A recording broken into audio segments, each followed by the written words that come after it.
Let's begin with St. Augustine, a man whose life was a tempest of questions and longings.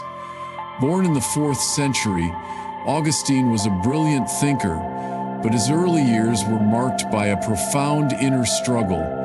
He wrestled with doubt, searching for truth in philosophy, relationships, and worldly success, only to find them empty. His mother, Monica, was a devout Christian who never stopped praying for him, even when he seemed lost in the grip of his own desires. Augustine's story is one of intellectual and emotional turmoil. His relentless pursuit of meaning, his failed attempts to find fulfillment, and the deep anxiety that came with feeling unmoored. Yet, it was precisely in the midst of his restlessness that he encountered God. He came to understand that the deepest source of his anxiety was the absence of a relationship with the divine. In his famous Confessions, he wrote, "You have made us for yourself, and our hearts are restless until they rest in you."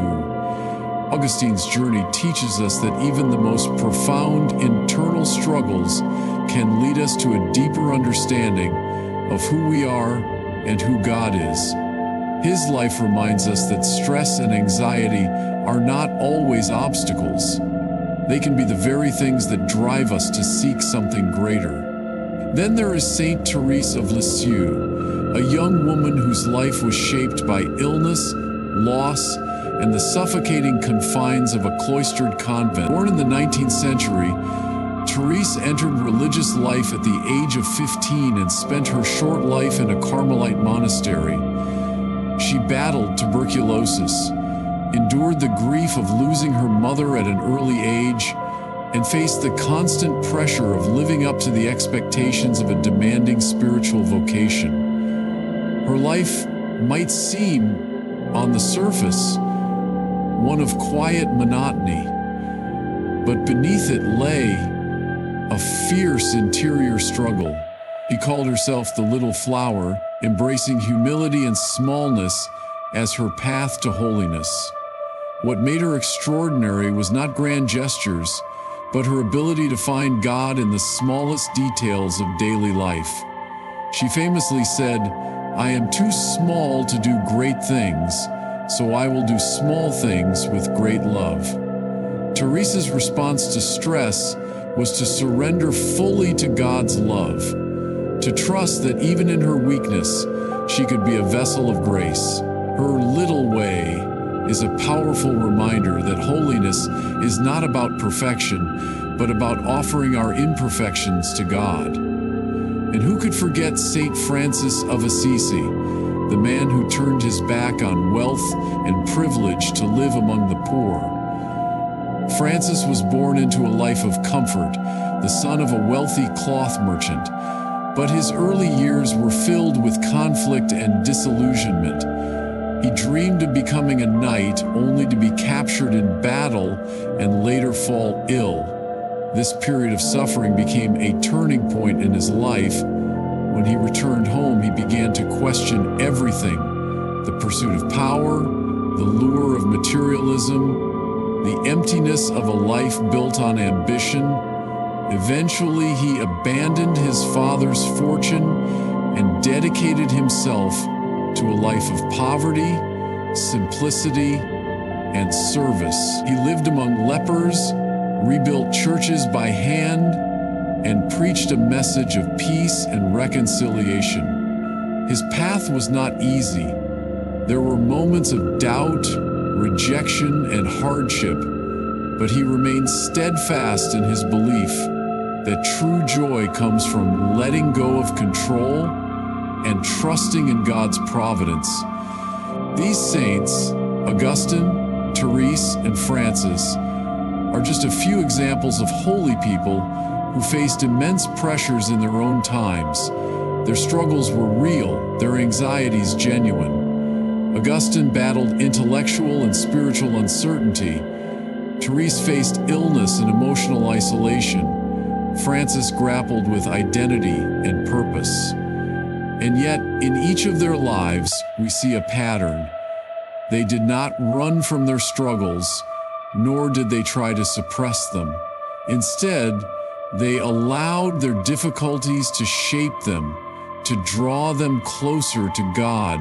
Their responses to pressure were not rooted in denial or avoidance, but in faith, humility, and surrender.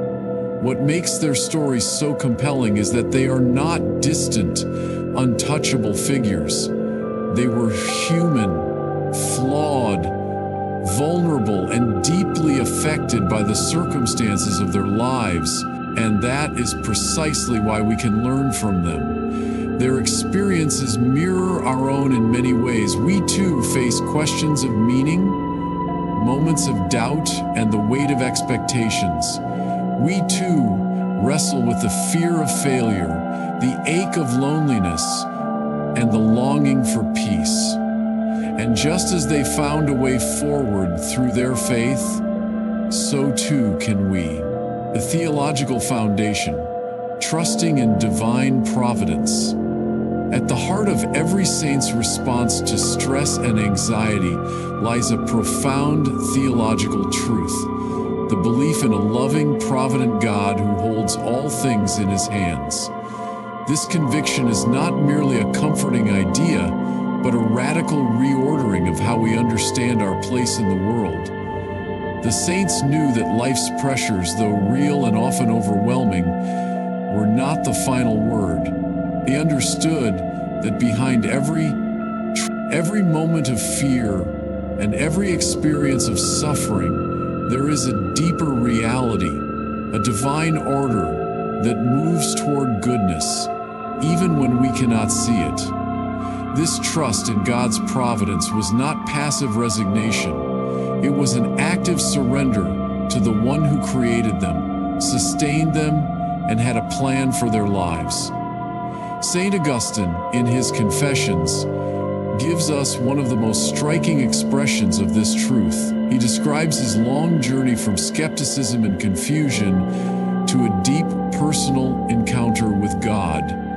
His famous line, "You have made us for yourself, and our hearts are restless until they rest in you," captures the fundamental truth that our deepest anxieties stem from a disordered desire, a longing for something that only God can satisfy. Augustine came to realize that his restlessness, his dissatisfaction, and his constant search for meaning were not signs of failure, but indications that he was made for something greater. His anxiety was not something to be eliminated, but something to be directed toward its proper end, union with God.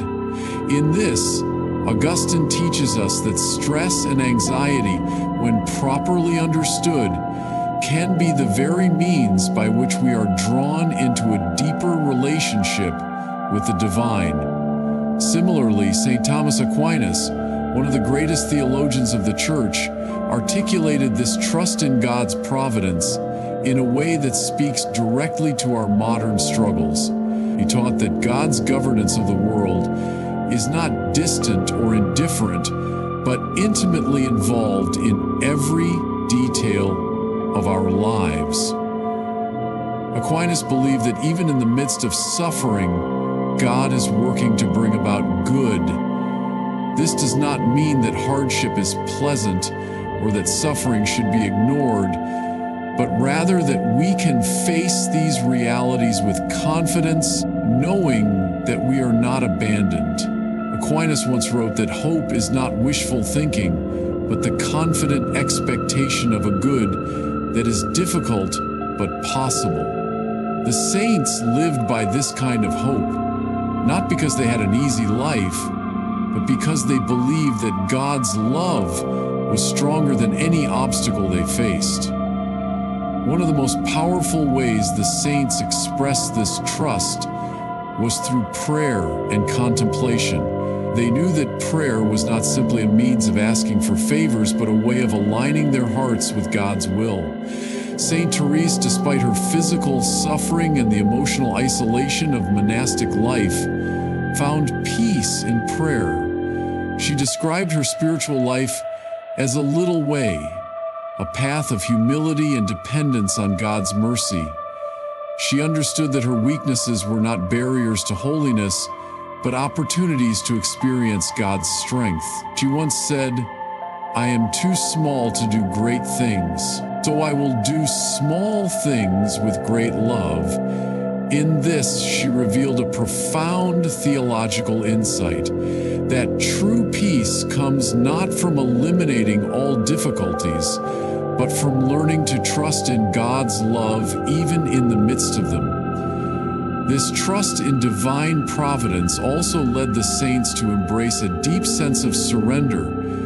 They knew that trying to control every aspect of life only led to greater anxiety. Instead, they practiced what Saint Ignatius of Loyola called holy indifference, a willingness to accept whatever God permitted in their lives, whether it was comfort or hardship, success or failure. This does not mean they were indifferent to suffering, but rather that they placed their ultimate trust in God's wisdom and love. Saint Francis of Assisi embodied this surrender in a dramatic way. He gave up wealth, status, and even his family's approval to follow Christ with radical simplicity. He did not seek comfort or security in the things of this world, but found peace in complete dependence on God. His famous prayer, "Lord, make me an instrument of your peace," is a testament to this surrender, a recognition that true peace is not found in controlling circumstances, but in allowing God to work through us, even in the midst of uncertainty. The saints also understood that anxiety often arises from a lack of perspective. When we are overwhelmed by the immediacy of our problems, we lose sight of the bigger picture. They countered this by cultivating a sense of eternal perspective, reminding themselves that this life is not the end, but a preparation for something greater. Saint Teresa of Avila, for example, wrote extensively about the importance of prayer as a way of lifting the mind and heart beyond the worries of the present moment. She taught that prayer is not about escaping from reality, but about seeing reality in the light of eternity. When we pray, we remind ourselves that our struggles are temporary, that God is with us, and that nothing, no anxiety, no fear, no hardship can separate us from His love. Ultimately, the theological foundation that guided the saints in times of stress was their unwavering belief in God's love and presence. They did not deny the reality of suffering, nor did they pretend that life was easy. Instead, they faced their struggles with a conviction that they were not alone. They trusted that God was with them, that He was guiding them, and that He would bring beauty from their pain. This trust did not eliminate their difficulties, but it gave them the strength to endure them. And in that endurance, they found peace. Not the absence of hardship, but the presence of God in the midst of it. Practical strategies from the saints. Cultivating peace in a world of stress. If we are to take the wisdom of the saints seriously, we must ask ourselves, how did they actually handle the pressures of their lives? What concrete strategies did they employ when faced with anxiety, fear, or overwhelming responsibility? It would be easy to think of them as otherworldly figures, untouched by the struggles we know so well. But the truth is, they were deeply human, people who experienced the same kinds of worries, disappointments, and uncertainties that we do. And just as they found ways to navigate these challenges, we too can learn from their example. One of the most consistent practices among the saints was the cultivation of humility. They understood that much of our anxiety comes from the illusion that we are in control, that we must have all the answers, that we must be perfect in order to be acceptable. But the saints knew better. They recognized their own limitations, their own weaknesses, and instead of resisting them, they embraced them. Saint Francis of Assisi, for instance, lived a life of radical humility. He gave up wealth and status, embraced poverty, and even referred to himself as Brother Ass, acknowledging his own foolishness and imperfection. By doing so, he freed himself from the burden of trying to prove himself. He realized that true peace does not come from being in control, but from surrendering to God's grace. We too can adopt this posture. When we let go of the need to be perfect, when we stop trying to manage everything on our own, we create space for God's strength to fill in where we fall short.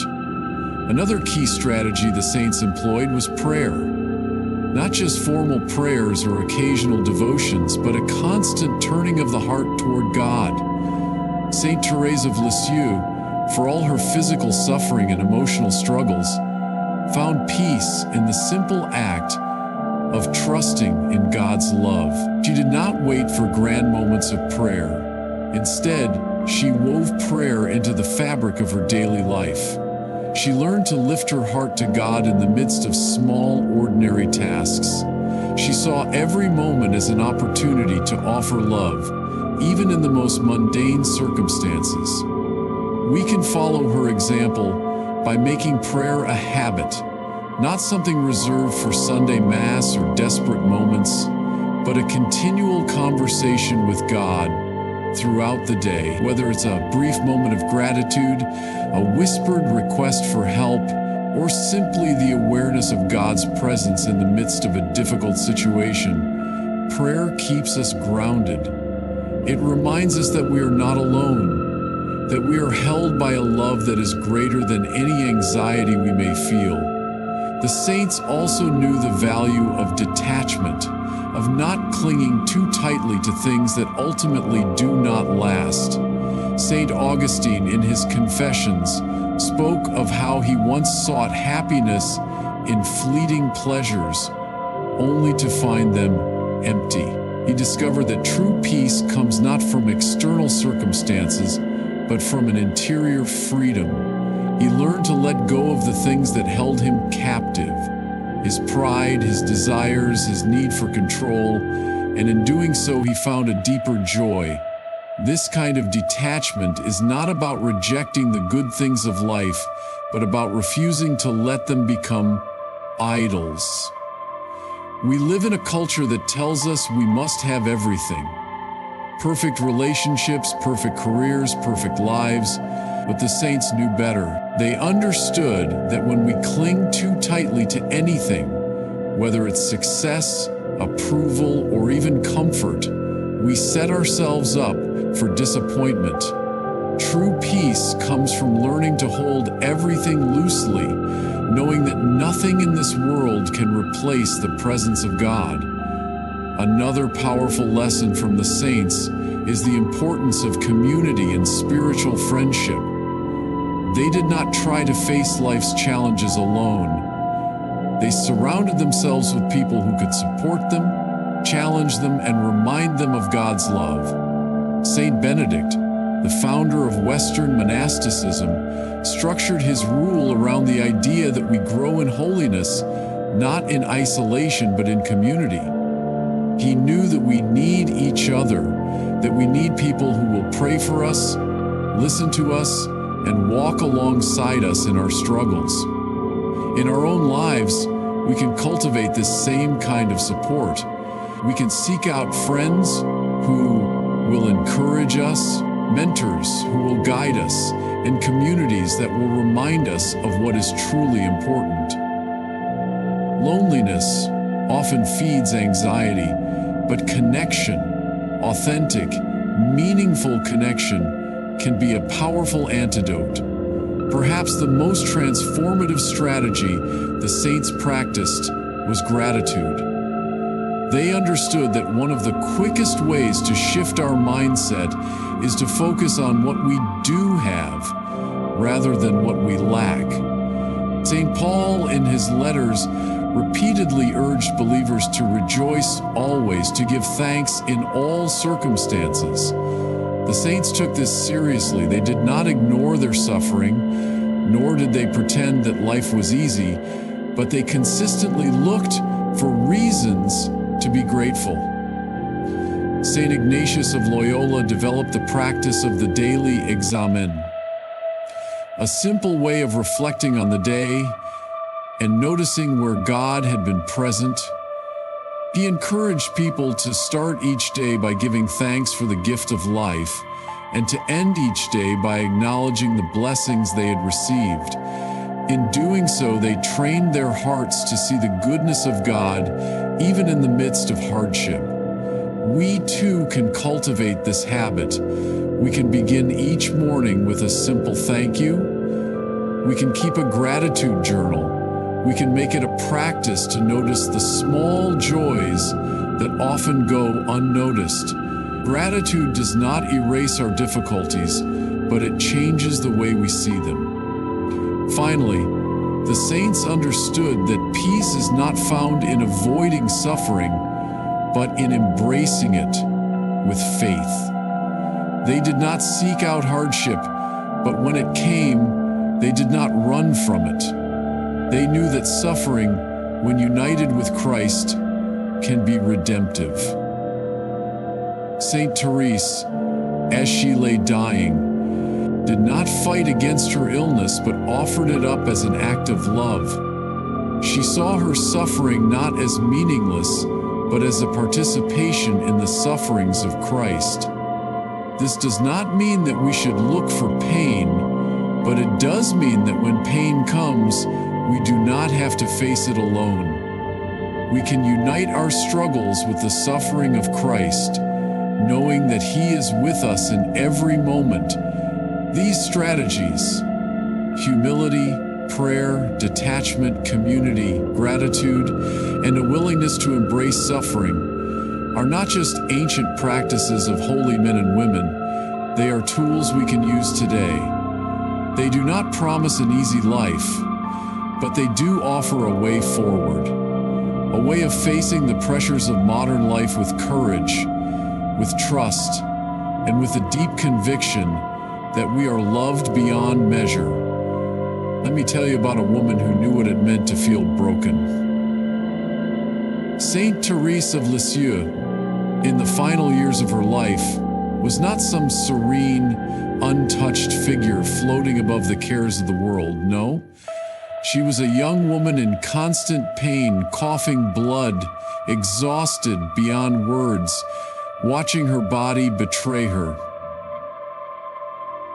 She was only 24 when she died, but in those last months, she faced something we all fear: the slow, relentless approach of death. And yet, even as she lay in bed, barely able to speak, she did not curse her fate. She did not rail against God. Instead, she whispered, "I am still happy, for I know that I am loved."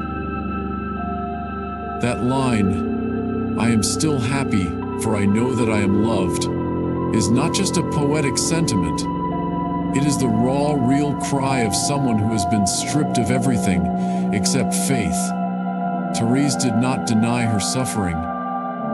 She did not pretend it was easy, but she found meaning in the midst of it, and in doing so, she teaches us that even our deepest wounds can become the place where we encounter God's love most profoundly. Or consider St. Augustine, a man whose life was marked by longing for truth, for purpose, for peace. He spent years searching, chasing after philosophy, power, pleasure, only to find himself more restless than before. Can you imagine that feeling? The ache of not knowing where you belong, the frustration of trying everything and still feeling empty. Augustine knew that feeling intimately, He described his heart as a stormy sea, tossing and turning with questions he could not answer. But then, in a moment of grace, he heard a child's voice saying, "Tole, lay." Take up and read. He opened the Bible. His eyes fell on a passage from St. Paul, and everything changed. That moment was not just intellectual enlightenment, it was emotional release. Augustine, who had carried the weight of his own searching for so long, finally found rest. He wept, not out of sorrow, but out of relief. He had found what his heart had been aching for all along, and in that moment, he teaches us that our deepest anxieties, our most persistent doubts, are not signs of failure, but invitations to seek something greater. Then there is Saint Francis of Assisi, a man who lived in a time of war, poverty, and division. He was not some distant, idealistic dreamer untouched by the harsh realities of life. He was a soldier once, remember? He fought in battles, saw men die, experienced the brutality of conflict. And then, in a moment of profound transformation, he gave it all up. He turned away from violence, from wealth, from power, and chose instead to live among the poor, to embrace suffering, to preach peace. But that did not mean his life suddenly became easy. He faced rejection, misunderstanding, and even betrayal from those closest to him. He was ridiculed, dismissed, and at times utterly alone. And yet, he did not lose heart. He did not give in to bitterness or despair. He kept going, not because he had no doubts, but because he had found something worth holding on to. He discovered that true joy does not come from comfort or security, but from giving oneself away in love. And in that, he shows us that even in the darkest moments, when we feel abandoned, when we feel like no one understands us, we can still choose to trust, to love, to hope. These are not just stories from the past. These are real people with real emotions, real struggles, real fears. They were not immune to anxiety, to loneliness, to despair. They felt the same things we feel, and yet they found a way forward, not by denying their pain, but by allowing it to lead them deeper into faith. They teach us that we do not have to be perfect to be holy. We do not have to be free from suffering to be at peace. We do not have to have all the answers to be loved by God. So if you are struggling today, if you are overwhelmed, if you are afraid, if you feel like you are barely holding on, know this: you are not alone. You are facing down the depths of poverty, the depths of suffering, the depths of lack, the depths of disappointment, the depths of sadness. You are not alone. The saints were not untouched by the storms of life. They were people like us, people who knew what it was to hurt, to doubt, to fear, and yet they found a way through. Not because they were stronger than us, but because they trusted in something stronger than themselves. And if they could do it, then so can we. Now, you might be thinking, these saints are inspiring, but how do I apply their wisdom to my own life? I'm not called to live in a monastery or to give up everything I own or to suffer martyrdom for the faith. I just want to get through the day without feeling completely overwhelmed.